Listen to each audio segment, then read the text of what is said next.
Friends, ಈಗಾಗಲೇ Mysuru ಯೂನಿವರ್ಸಿಟಿಯಲ್ಲಿ 2025-26ನೇ academic ಇಯರ್ಗೆ PG ಕೋರ್ಸ್ಗಳಿಗೆ ಅಡ್ಮಿಷನ್ಗೆ ಕಾಲ್ ಮಾಡಿ PGCET ನ ಕಂಡಕ್ಟ್ ಮಾಡಿ ಕಂಪ್ಲೀಟ್ ಮಾಡಿದ್ರು. ಸೊ ಕೀ ಆನ್ಸರ್ ಕೂಡ ಬಿಟ್ಟಿದ್ರು. ಇದೆಲ್ಲ ಆದ ನಂತರದಲ್ಲಿ 11ನೇ ತಾರೀಕಿಂದ ಅಪ್ಲಿಕೇಶನ್ ಅನ್ನ ನೀವು ಆನ್ಲೈನ್ ಅಲ್ಲಿ ಅಪ್ಲೈ ಮಾಡೋದಕ್ಕೆ ಪೋರ್ಟಲ್ ನ ಓಪನ್ ಮಾಡ್ತೀವಿ ಅಂತ ಕೂಡ ಹೇಳಿದ್ರು. ಸೊ ನೀವು ಈಗ ಈ ಒಂದು ಅಪ್ಲಿಕೇಶನ್ ಅನ್ನ ಹಾಕೋದಕ್ಕೆ ನೀವೆಲ್ಲರೂ ರೆಡಿ ಇದ್ದೀರಾ ಅಂತ ಅನ್ಕೊಂಡಿದೀನಿ. ಅದಕ್ಕಿಂತ ಮೊದಲು ವೆರಿ ಇಂಪಾರ್ಟೆಂಟ್ ಆಗಿ ಒಂದು ಇನ್ಸ್ಟ್ರಕ್ಷನ್ ಅನ್ನು ಯೂನಿವರ್ಸಿಟಿ ರಿಲೀಸ್ ಮಾಡಿದೆ. ಸೊ ಅದನ್ನ ನೀವು ತಿಳ್ಕೊಂಡ್ರೆ ಈ ಒಂದು ಆನ್ಲೈನ್ ಅಪ್ಲಿಕೇಶನ್ ಹಾಕೋದಕ್ಕೆ ತುಂಬಾನೇ ಯೂಸ್ ಆಗುತ್ತೆ ಅಂತ ಹೇಳ್ತಾ. ಸೊ ಇಲ್ಲಿ ಆ ಇನ್ಸ್ಟ್ರಕ್ಷನ್ ಇದೆ. ಸೊ ಏನು ಇನ್ಸ್ಟ್ರಕ್ಷನ್ ಅಂತ ಕೇಳಿದ್ದೆ ಆದ್ರೆ, so instruction for filling up the online application. So ನೀವು ಈ ಒಂದು ಪೋರ್ಟಲ್ ನಲ್ಲಿ ಲಾಗಿನ್ ಅನ್ನ ಹಾಕ್ಬೇಕು. ಮೊದಲು ನಿಮ್ಮ ಯೂಸರ್ ನೇಮು ಮತ್ತೆ ಪಾಸ್ವರ್ಡ್ ಅನ್ನ ಈಗ ಆಲ್ರೆಡಿ ಏನು ರಿಜಿಸ್ಟ್ರೇಷನ್ ಟೈಮ್ ಅಲ್ಲಿ ಇಟ್ಕೊಂಡಿದಾರಲ್ಲ ಪಾಸ್ವರ್ಡ್, ಅದರಿಂದ ನೀವು ಲಾಗಿನ್ ಆಗಿ. ಸೊ ಅನಂತರದಲ್ಲಿ ಇಲ್ಲಿ 3 ಪಾರ್ಟ್ ಅನ್ನ ಮಾಡಿದ್ದಾರೆ. A, B ಮತ್ತೆ C ಅಂತ ಹೇಳಿ. ಅದು D ಅಂತ ಆಗಿದೆ, C ಅಂತ ಆಗ್ಬೇಕಿತ್ತು. ಸೊ ಎ ಪಾರ್ಟ್ ಅಲ್ಲಿ ಏನ್ ಹೇಳ್ತಾರೆ ಅಂತ ಹೇಳಿದ್ರೆ, ಇದು candidates with qualifying UG degree from university of Mysuru. ಇದು ಪೂರ್ತಿ ಯೂನಿವರ್ಸಿಟಿ ಆಫ್ ಮೈಸೂರಲ್ಲಿ ಯಾರು ಡಿಗ್ರಿಯನ್ನ ಪಾಸ್ ಮಾಡಿ ಇದೀರಾ ಆ ಕ್ಯಾಂಡಿಡೇಟ್ ಗಳಿಗೆ ಇಲ್ಲಿರುವಂತ ಇನ್ಸ್ಟ್ರಕ್ಷನ್ ಅವ್ರು ಇದನ್ನ ಫಾಲೋ ಮಾಡಬೇಕು. ಹಾಗೆ ಕೆಳಗೆ ಬಂದ್ರೆ ಬಿ ಬಂದು candidates from other university with in Karnataka. So ನೀವು ಮೈಸೂರು ಯೂನಿವರ್ಸಿಟಿನ ಬಿಟ್ಟು ಕರ್ನಾಟಕ ರಾಜ್ಯದಲ್ಲಿ ಇರ್ತಕ್ಕಂಥ ಇತರೆ ಯೂನಿವರ್ಸಿಟಿಯ ಕ್ಯಾಂಡಿಡೇಟ್ ಗಳಾಗಿದ್ರೆ ನೀವು ಇದನ್ನ ಫಾಲೋ ಮಾಡಿ. ಹಾಗೆ ಪಾರ್ಟ್ ಸಿ ಏನ್ ಹೇಳುತ್ತೆ ಅಂತ ಹೇಳಿದ್ರೆ, candidates from other university outside Karnataka ಅಂತ ಹೇಳುತ್ತೆ.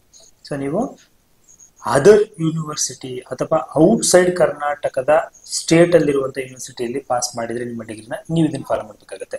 ಬನ್ನಿ ಏನ್ ಇನ್ಸ್ಟ್ರಕ್ಷನ್ ನೋಡ್ಕೋಬೋಣ ಮೈಸೂರು ಯೂನಿವರ್ಸಿಟಿ ಡಿಗ್ರಿಯನ್ನ ಕಂಪ್ಲೀಟ್ ಮಾಡಿರುವಂತ ಸ್ಟೂಡೆಂಟ್ಸ್ಗೆ.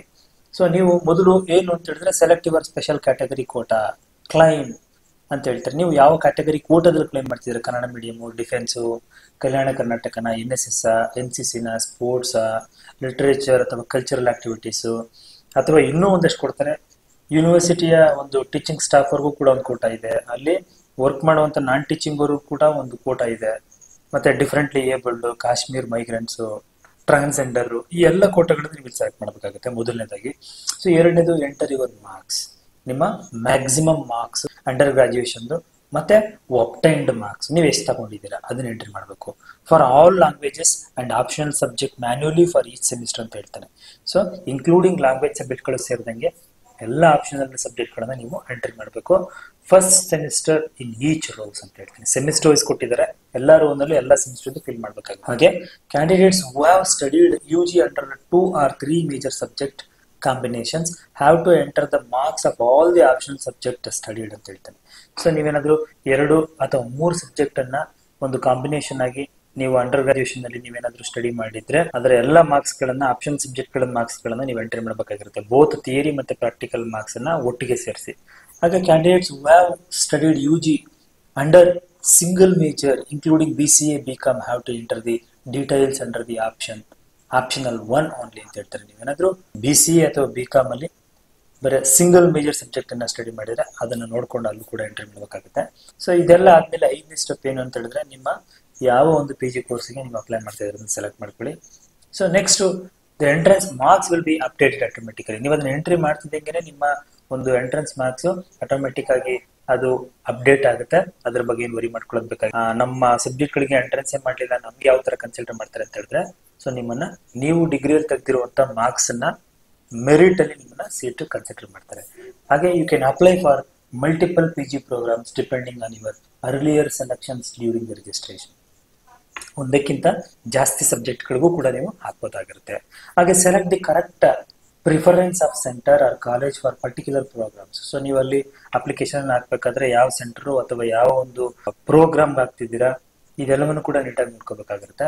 ಆಮೇಲೆ upload the required documents including 10th marks card ಇಂದ ಹಿಡಿದು ನೀವು ಒಂದಷ್ಟು ಡಾಕ್ಯುಮೆಂಟ್ ಗಳನ್ನ ನೀಟಾಗಿ ಸ್ಕ್ಯಾನ್ ಮಾಡಿ ಅದನ್ನ PDF ಫಾರ್ಮೆಟ್ ಅಲ್ಲಿ ನೀವು ಅದನ್ನ ಇಟ್ಕೊಂಡಿರ್ಬೇಕು. ಅದು ನಾಟ್ ಎಕ್ಸೀಡಿಂಗ್ ದನ್ 700 KB ಅಂತ ಹೇಳ್ತಾರೆ, ಗೊತ್ತಾಯ್ತಲ್ಲ. ಸೊ ಯಾವೆಲ್ಲ ಡಾಕ್ಯುಮೆಂಟ್ ನೀವು ಸ್ಕ್ಯಾನ್ ಮಾಡಿ ಇಟ್ಕೋಬೇಕು ಅಂತ ಹೇಳಿದ್ರೆ, ನಿಮ್ಮ SSLC marks card, caste certificate, ಮತ್ತೆ ಸ್ಪೆಷಲ್ ಕ್ಯಾಟಗರಿ ಕ್ಲೇಮ್ ಮಾಡ್ತೀರಂದ್ರೆ ಆ ಸ್ಪೆಷಲ್ ಕ್ಯಾಟಗರಿಯ ಒಂದು ಸರ್ಟಿಫಿಕೇಟ್ಸ್, ನಿಮ್ಮ ಎಲ್ಲ ಸೆಮಿಸ್ಟರ್ ನ ಮಾರ್ಕ್ಸ್ ಕಾರ್ಡ್ಸ್ ಆಯ್ತಲ್ಲ, ಇದೆಲ್ಲವನ್ನು ನೀವು PDF ಫಾರ್ಮೆಟ್ ಅಲ್ಲಿ ಕನ್ವರ್ಟ್ ಮಾಡಿ ಇಟ್ಕೊಂಡು ಅಪ್ಲೋಡ್ ಮಾಡಬೇಕಾಗಿರುತ್ತೆ. ಅಲ್ಲೇನಾದ್ರೂ ವಿಸಿಬಲ್ ಕರೆಕ್ಟ್ ಆಗಿರ್ಬೇಕು, ಇಲ್ಲ ಅಂತ ಹೇಳಿದ್ರೆ ರಿಜೆಕ್ಟ್ ಆಗುತ್ತೆ ಅಂತ ಕೂಡ ಹೇಳ್ತಾರೆ. ಹುಷಾರ್. ಇದೆಲ್ಲ ಎಂಟರ್ ಆದ್ಮೇಲೆ ಎಂಟರ್ನ ಕೊಟ್ಟು ಸೇವ್ ಕೊಟ್ಟು ಸಬ್ಮಿಟ್ ಮಾಡಿದ್ರೆ ಅಪ್ಲಿಕೇಶನ್ ಫುಲ್ಫಿಲ್ ಆಯ್ತು ಪಾರ್ಟ್ A ನವರಿಗೆ. ಪಾರ್ಟ್ B ಬಂದಿದ್ದೆ ಆದ್ರೆ ಏನು ಪಾರ್ಟ್ B ಅಂತ ಹೇಳಿದ್ರೆ, ನಾನು ಆಗ್ಲೇ ಹೇಳ್ದಂಗೆ ಇದು ವಿತಿನ್ ಕರ್ನಾಟಕದೊಳಗೆ ಬೇರೆ ಮೈಸೂರು ಯೂನಿವರ್ಸಿಟಿ ಬಿಟ್ಟು ಅದರ್ ಯೂನಿವರ್ಸಿಟಿಲಿ ನೀವು ಸ್ಟಡಿ ಮಾಡಿದವರು. ಸೊ ಇಲ್ಲಿ ಏನಾದ್ರು ಕೋಟಾ ಕ್ಲೈಮ್ ಮಾಡ್ತೀರಾ ಅಂತ ಹೇಳಿದ್ರೆ 3 ಅವಕಾಶ ಅಷ್ಟೇ. ನೀವು ಡಿಫೆನ್ಸ್ ಆಗಿದ್ರೆ, ಇಲ್ಲ ಕಲ್ಯಾಣ ಕರ್ನಾಟಕ ಆಗಿದ್ರೆ, ಅಥವಾ ಕಾಶ್ಮೀರಿ ಮೈಗ್ರೆಂಟ್ಸ್ ಆಗಿದ್ರೆ ಮಾತ್ರ ನೀವು ಕ್ಲೈಮ್ ಮಾಡಬಹುದು. ಇನ್ನು ಉಳಿದಂತೆ ಇನ್ಸ್ಟ್ರಕ್ಷನ್ ಸೇಮ್ ಇರುತ್ತೆ, ಮೇಲ್ಗಡೆ ಏನ್ ಹೇಳಿದ್ವಿ ಅದನ್ನ ಫಾಲೋ ಮಾಡಿ. ಹಾಗೆ ಪಾರ್ಟ್ ಸಿ ಬಂದಿದ್ದೆ ಆದ್ರೆ ಏನು ಪಾರ್ಟ್ ಸಿ ಅಂತ ಹೇಳಿದ್ರೆ, ನಾನು ಆಗ್ಲೇ ಹೇಳಿದಂಗೆ candidates from other university outside Karnataka ಅಂತ ಹೇಳುತ್ತೆ. ಸೊ ನೀವು ಕರ್ನಾಟಕ ಬಿಟ್ಟು ಬೇರೆ ಸ್ಟೇಟ್ ಅನ್ನ ಬೇರೆ ಯೂನಿವರ್ಸಿಟಿಗಳ ಸ್ಟಡಿ ಮಾಡಿದ್ರೆ ನೀವು ಈ ಒಂದು ಪಾರ್ಟ್ ಸಿ ನ ಫಾಲೋ ಮಾಡ್ಬೇಕಾಗುತ್ತೆ. ಏನು ಅಂತ ಹೇಳಿದ್ರೆ ಇಲ್ಲೂ ಕೂಡ ಅಷ್ಟೇ, ನೀವೇನಾದ್ರೂ ಕೋಟಾನ ಕ್ಲೈಮ್ ಮಾಡ್ತೀರಾ ಅಂತ ಹೇಳಿದ್ರೆ ನಿಮಗೂ ಅಷ್ಟೇ ಡಿಫೆನ್ಸ್, ಕಾಶ್ಮೀರ್ ಮೈಗ್ರೆಂಟ್ ಇಬ್ಬರಿಗೆ ಮಾತ್ರ ಕೋಟಾನ ಕೊಡ್ತಾರೆ, ಇನ್ ಬೇರೆ ಯಾವ ಕೋಟನು ಕೊಡಲ್ಲ. ಸೊ ಇನ್ನು ಉಳಿದಂತೆ ಮೇಲೆ ಎ ನಲ್ಲಿ ಏನೆಲ್ಲ ಇನ್ಸ್ಟ್ರಕ್ಷನ್ ಕೊಟ್ಟರು ಅದನ್ನ ಸೇಮ್ ಫಾಲೋ ಮಾಡ್ಬೇಕಾಗಿರುತ್ತೆ ಅಂತ ಹೇಳ್ತಾರೆ. ಫ್ರೆಂಡ್ಸ್ ನೋಡಿದ್ರಲ್ಲ, ಇದು ಮೈಸೂರು ಯೂನಿವರ್ಸಿಟಿಯ ಅಡ್ಮಿಷನ್ಗೆ ಸಂಬಂಧಪಟ್ಟಂತೆ ಆನ್ಲೈನ್ ಅಪ್ಲಿಕೇಶನ್ ನ ಫಿಲ್ ಮಾಡೋದಕ್ಕಿಂತ ಮುಂಚಿತವಾಗಿ ನೀವು ತಿಳ್ಕೊಬೇಕಂತ ವೆರಿ ಇಂಪಾರ್ಟೆಂಟ್ ಇನ್ಸ್ಟ್ರಕ್ಷನ್. ಸೊ ಮಾಹಿತಿ ಉಪಯುಕ್ತವಾಗಿದ್ರೆ ವಿಡಿಯೋ ಒಂದು ಲೈಕ್ ನ ಕೊಟ್ಟು ಫ್ರೆಂಡ್ಸ್ ಮತ್ತೆ ಫ್ಯಾಮಿಲಿಗೆ ಶೇರ್ ಮಾಡಿ. ಮುಂದಿನ ವಿಡಿಯೋದಲ್ಲಿ ಮತ್ತೊಂದು ಹೊಸ ವಿಷಯದೊಂದಿಗೆ ತಮ್ಮ ಮುಂದೆ ಬರ್ತೀನಿ. ಅಲ್ಲಿವರೆಗೂ ಥ್ಯಾಂಕ್ ಯು, ಬಾಯ್.